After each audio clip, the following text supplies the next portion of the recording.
विषय है 3 तलाक। अभी सरकार ने 3 तलाक का बिल ले आई और वो ख़त्म भी हो गया। क्या लगता है वो 3 तलाक कितना ज़रूरी था ख़त्म करना? तो नारी सशक्तिकरण की दिशा में सामाजिक न्याय बहुत ज़रूरी है और सामाजिक न्याय से शुरुआत होनी चाहिए। जी जो एक हलाला शब्द है जी। वो वास्तविकता में क्या था और अभी उसका क्या प्रारूप लगा जो उससे आप नहीं लगा वो ये गलत है? देखिए, जब हम हलाला की बात करते हैं तो होता ये था कि 3 बार वर्बली तलाक दे दे तो तलाक हो जाएगा, माना जाएगा, ताकि महिलाएं ज़िंदगी में आगे बढ़ सकें, वो दूसरी शादी कर सकें या अपने जीवन में आगे बढ़ सकें। तो सारे भैया ने भाई मेरी राम राम। मैं जगदीप शर्मा स्टेप अप जे सर यूट्यूब चैनल पर आपका स्वागत करता हूं। अभी दिल्ली में हूं और खास वीडियो ये आपके लिए होने वाली है। विषय है 3 तलाक, विषय है मुस्लिम, विषय है सरकार। हमारे साथ हैं अंबर जैदी। बहन जी नमस्कार। नमस्कार, बहुत बहुत। कैसे हैं आप? मैं बहुत अच्छा, बताएं। आपने 3 तलाक पे बहुत लंबे समय से काम किया। जी। अभी सरकार ने 3 तलाक का बिल ले आई और वो ख़त्म भी हो गया। क्या लगता है वो 3 तलाक कितना ज़रूरी था ख़त्म करना? आप खुद में एक मुस्लिम हैं और मुस्लिम समाज के मुझे ये लगा कि जैसे आप उनके खिलाफ ही चल रहे हैं। नहीं, मैं मुस्लिम समाज के खिलाफ नहीं हूँ, लेकिन मुस्लिम समाज में जो कोई भी ऐसी कुरीति है जो कि धर्म के नाम पर हो रही है, मैं हर एक उस कुरीति, हर अन्याय के खिलाफ हूँ, चाहे वो किसी मज़हब में हो, धर्म में हो या किसी भी समाज में हो।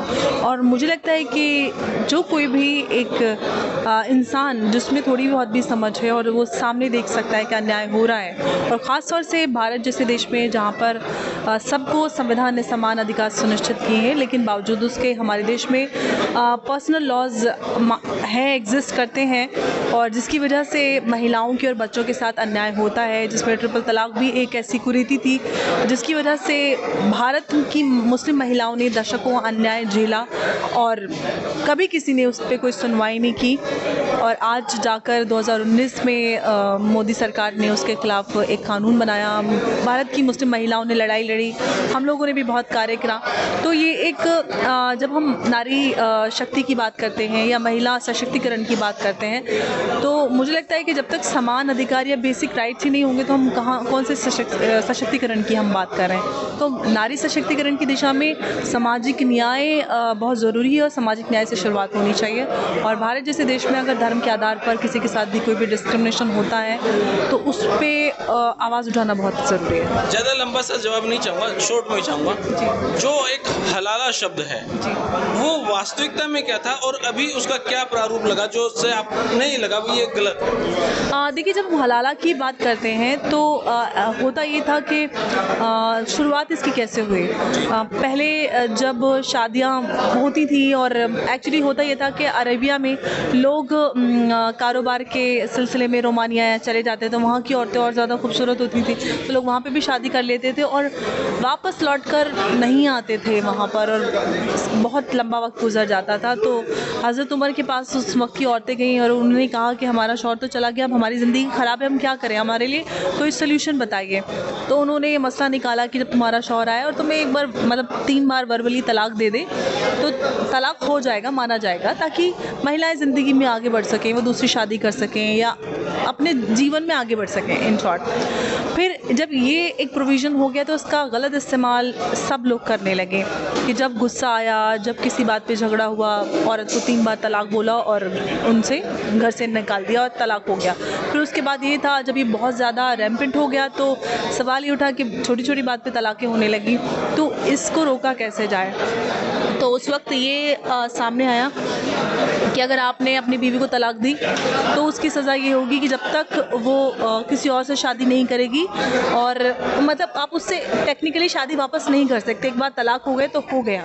लेकिन उस प्रोविज़न का मिसयूज़ कैसे होता है वो मैं बताती हूँ आपको। होता ये इस्लामिकली ये है कि अगर आपने अपनी बीवी को तलाक दे दिया तो आप उससे वापस दोबारा निकाह नहीं कर सकते अनलेस उसकी किसी और से शादी हो जाए और नेचुरली उस आदमी से तलाक हो जाए या वो आदमी मर जाए, तो वापस अगर उसको भविष्य में कभी ऐसा लगता है तो वापस वो अपने पहले पति से शादी कर सकती है। ये एक पॉसिबिलिटी है, ये कोई प्रोविज़न नहीं था, लेकिन इसको मिसयूज़ किया गया। जो मिसयूज़ ऑफ लॉज होते हैं वो हुआ, जिसको हलाला का मतलब ये है कि आप पे तब हलाल होगी, मतलब जायज़ आप तब होगी वो बीवी।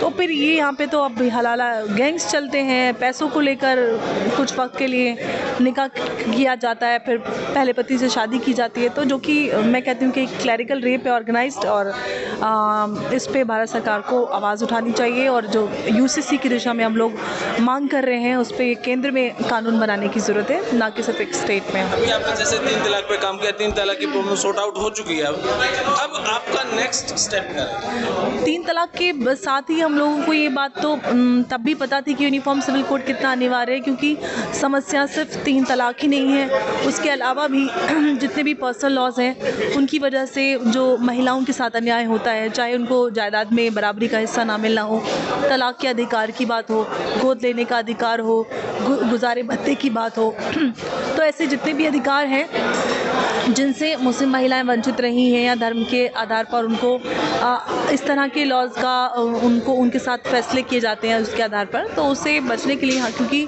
संविधान सबको समान अधिकार सुनिश्चित करता है, तो कहीं ना कहीं ये सारी चीज़ें कॉन्ट्रडिक्टरी हैं, और यूनिफॉर्म सिविल कोड को लेकर हम काफ़ी लंबे समय से काम कर रहे हैं, और बहुत ज़रूरी है बहुत ज़रूरी है कि सामाजिक न्याय या फिर हम महिलाओं के लिए इंसाफ की बात करते हैं, तो उसके लिए ज़रूरी है कि केंद्र में सरकार यूनिफॉर्म सिविल कोड लेकर आए। वैसे मेरा सवाल नहीं है, आप इच्छा चाहें बताना चाहें, मुस्लिम मैंने जितनी भी देखी बुर्के में देखी है, आप और फिल्म इंडस्ट्री मैंने मुस्लिम जो देखी बुर्के में नहीं देखी, तो ये बुर्के का भी कोई कंपल्शन होता है? देखिए, बुर्के का कोई कंपल्शन नहीं है, और बुर्के का इस्लाम से कोई लेना देना नहीं है। हिजाब, अबाया इस्लाम से कोई लेना देना नहीं है? बिल्कुल भी नहीं है। देखिए, बुर्का या आप हिजाब, जैसे अब मैं साड़ी पहन रही हूँ, तो ये अब इसको अब हिंदुओं से लेना देना तो नहीं है, या कोई भारतीय सनातन धर्म से लेना देना, ये भारतीय ये एक परिधान है। वैसे ही अबाया, बुर्का, जो ये हिजाब है, ये अरेबियन वो कल्चर का हिस्सा है, तो वो कल्चर के साथ यहाँ पे भारत में आए, कल्चरल इन्वेजन में मानती हूँ।